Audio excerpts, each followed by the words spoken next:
been thinking?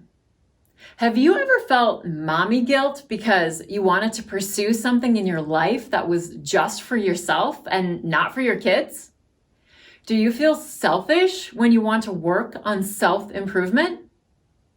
Today, we will talk about how women put aside their passions and priorities for the sake of raising a family or caring for others, with the secondhand advice from the book Girl, Stop Apologizing by Rachel Hollis.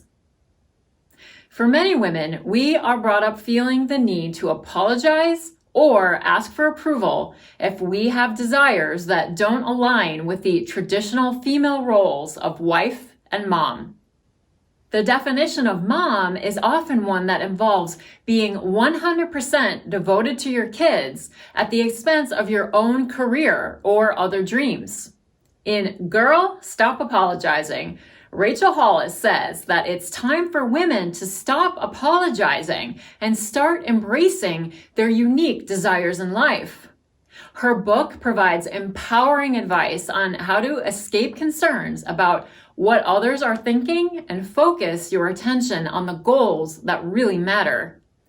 Today, we'll discuss how just 5 hours a week can change your path, how the 10-10-1 exercise can help you stay focused and motivated, and why your goals should always be specific. Far too many women neglect what they want for several reasons. To begin, it's human nature to want attention and care what others think. Even toddlers realize that when they behave a certain way, adults pay attention to them. These attention-seeking behaviors become a habit that we bring into adulthood. In addition to our desire for attention and concern about what others think, young girls are often brought up to believe that their worth is based solely on whether they become good wives or mothers. Therefore, women develop behaviors that aren't about achieving personal goals, but about pleasing other people. Simply put, boys are brought up to pursue their dreams, while girls are raised to follow others' expectations. To overcome these deep-rooted barriers that prevent you from being true to yourself, you must stop worrying about meeting someone else's expectations. Realize that it's all right if one woman's dream looks entirely different than another's, and stop making excuses for why you're not going after what you truly want in life. We will break open the excuses for why women are afraid to follow their dreams and replace them with empowering behaviors and skills to help you fearlessly set goals and pursue them. Like many working women, Hollis was aware that many people expected her to reduce her working hours after her first child's birth. After all, conventional wisdom holds that someone who works as hard as she does could never spend the appropriate amount of time being a good mother. That's why one of the biggest excuses for not following your dream is to tell yourself, well, that's not what other women do. One of the problems is that while growing up, the last thing most people want to do is stand out. Many care too much what others think.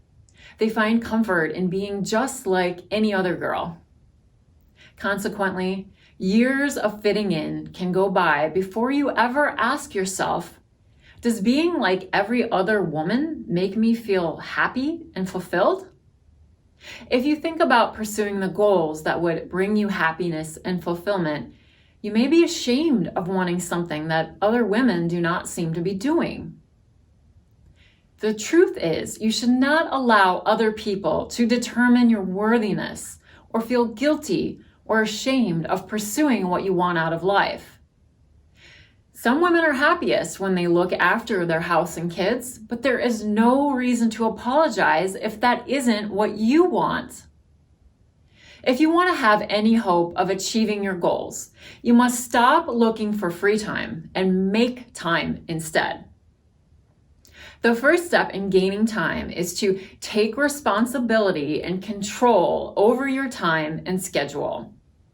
If you have trouble making time, try to create a schedule that lists every hour you currently spend a week. Find at least 5 hours in a week in which you commit to actively pursuing your goal. The hours don't have to be consecutive, but should be at times when you are at your best. Hopefully, you've never had to feel selfish doing something to improve yourself.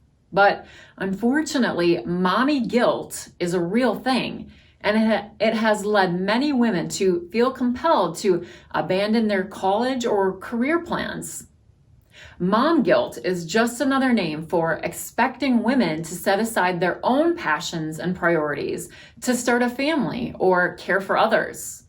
Which brings us to the next excuse. What will they think?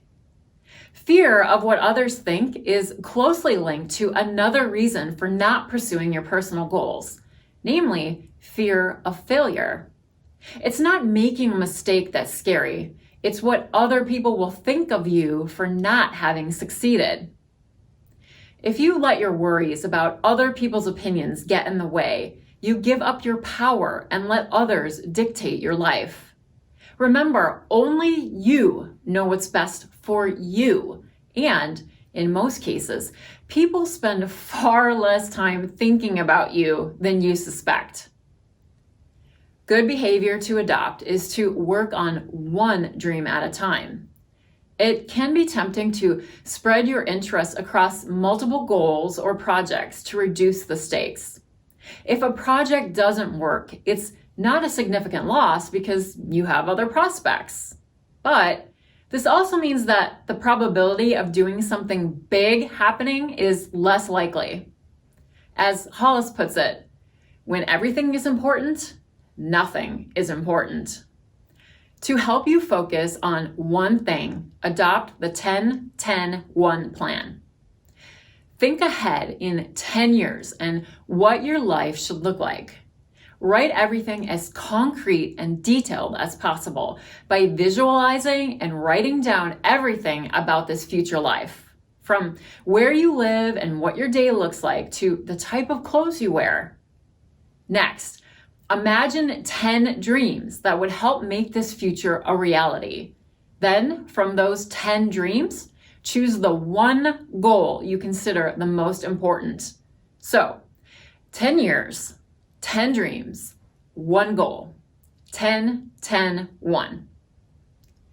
To make this exercise as effective as possible, you should find a way to make your one primary goal specific and measurable. Something like, I want to manage my money better is not at all clear, whereas I have $10,000 in my savings account is. The last piece of advice in this exercise is to write down 10 dreams every day, not as I wish or I want statements, but as if you had already fulfilled them.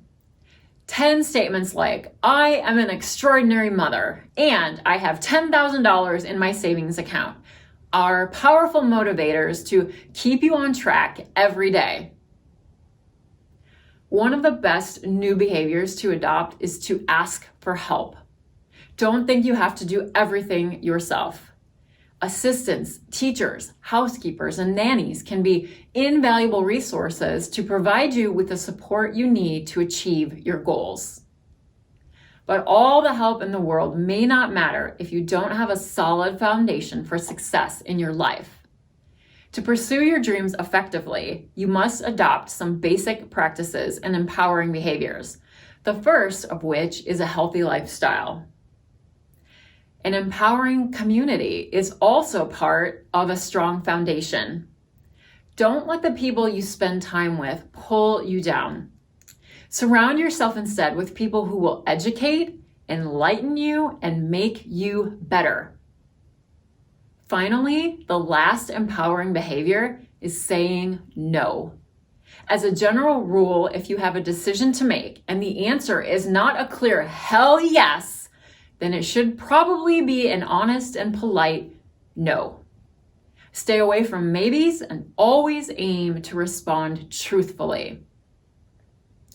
In addition to your foundation of empowering behavior, there are also specific abilities to help everyone achieve their goals. As with any skill, these are all things that can be improved with a little conscious practice. The first is planning. If you feel like you're awful at planning, try the roadmap exercise.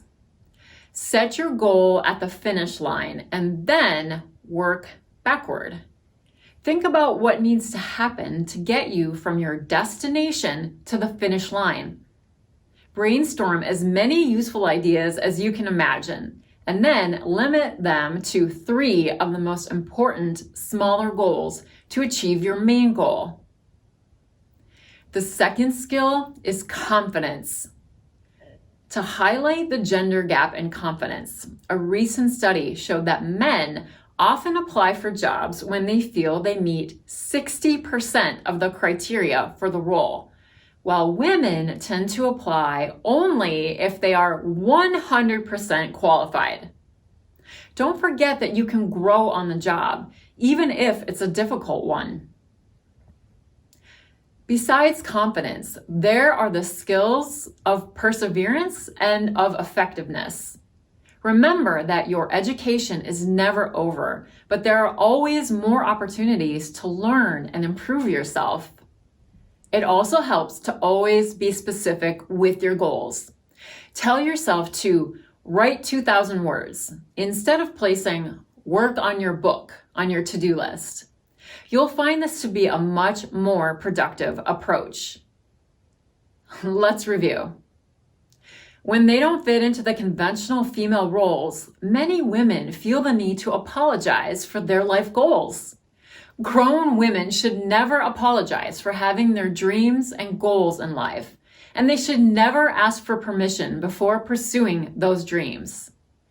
There are behaviors that can help women achieve their goals, such as being more focused, building a solid foundation for success, and knowing when to say no. Have you set aside any of your dreams for motherhood? What is your one big goal for the next 10 years? Comment below with your best advice. Please be sure to like and subscribe as well, and thank you for watching. Women, let's stop being so apologetic all the time. Here are some simple examples of things we can definitely stop apologizing for or feeling guilty about. 1. Not liking a gift someone gave you. Did you get a homemade pink glitter ashtray from your friend who recently took up pottery, but you don't even smoke? It's okay not to display it in your home. Really, it is. 2. Staying in bed on a Friday night, binge watching Netflix, eating popcorn, drowning in melted butter with a spoon. Wait, is that just me? I will not let guilt ruin that for me. 3. Calling in sick when you're not really that sick. Okay, so technically you are healed enough to work after you accidentally stabbed yourself with a knitting needle, but maybe you just need a mental health day to recover from your failure at your lame attempt to learn how to knit. And 4, ending relationships that are one-sided or draining. No, you don't have to respond to your friend's 20th text about her latest dating disaster while trying to meet the man of her dreams on Tinder. You are not responsible for her feelings, and she will get over it. And there you have it. I challenge you to not say sorry for an entire month.